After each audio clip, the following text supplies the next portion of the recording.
جدو سامنے حضور ہونا چہرہ مصطفیٰ سامنے ہوئے، ظلم مصطفیٰ سامنے ہوئے،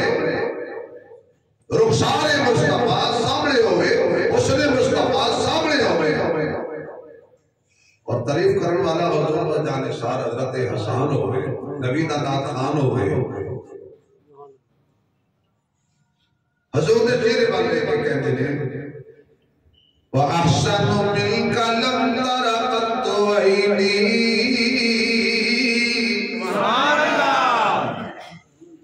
تھوڑا جا تخیلات دی دنیا جنا اسی پہنچی ہے مسجد نبوی دے ماحول ہے، تھوڑا جا اپنے گھروں نکل آئیے نا، بجلی دے بلاں تو نکل آئیے، مہنگائی دے سلاب تو نکل آئیے، اے کی مہنگا ہو گیا ہے، تے کل کی بنے گا، تے دودھ کی میں لوان گے، تے نہانے نو خرچہ کی میں دیوان گے، تے سکول دیاں فیساں کی میں دیوان گے، ادھا گھنٹہ ذرا اینا سارے آتے جالا جو نکل کے نا مسجد دے حاضر ہو جاؤ۔ سبحان اللہ، بڑا اوکھا کام ہے، میں بھی بڑے کی میں بیٹھا ہوں، لیکن تھوڑا جا پا نبی واسطے بارے ہو جائے گے سارے کامات، تو پھر سمجھ آئے گی کہ حضرت حسان کی کہہ رہے ہیں سامنے آقا بیٹھے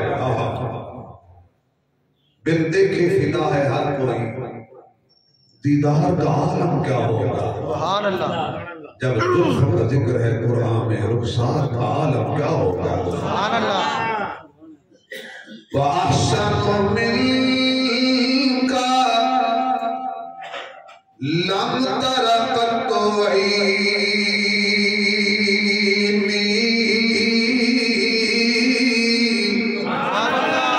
وَأَجْمَلُ مِنْكَ لَمْ تَلِدِ النِّسَاءُ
تے دیکھنا کتوں میں اکی حضرت حسان نے بڑا پیارا جملہ کیا ہے کمال کر چھڑ جائے سونے بچے پیدا ہوندے نے ہر بچے میں جی کوئی نہ کوئی غیب تے نقص ہوتا ہے کہ نہ ہی ہوئے پیدائش ویلے ہوندے تے الیش لگی ہوندی ہے خون لگا ہوندا ہے بچہ پیدا ہوندا ہے تے نار کٹی جاندی ہے بچہ پیدا ہوندا ہے تے اس ویلے درو دی ہور حالت ہوندی ہے لیکن خلق تب برا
کمال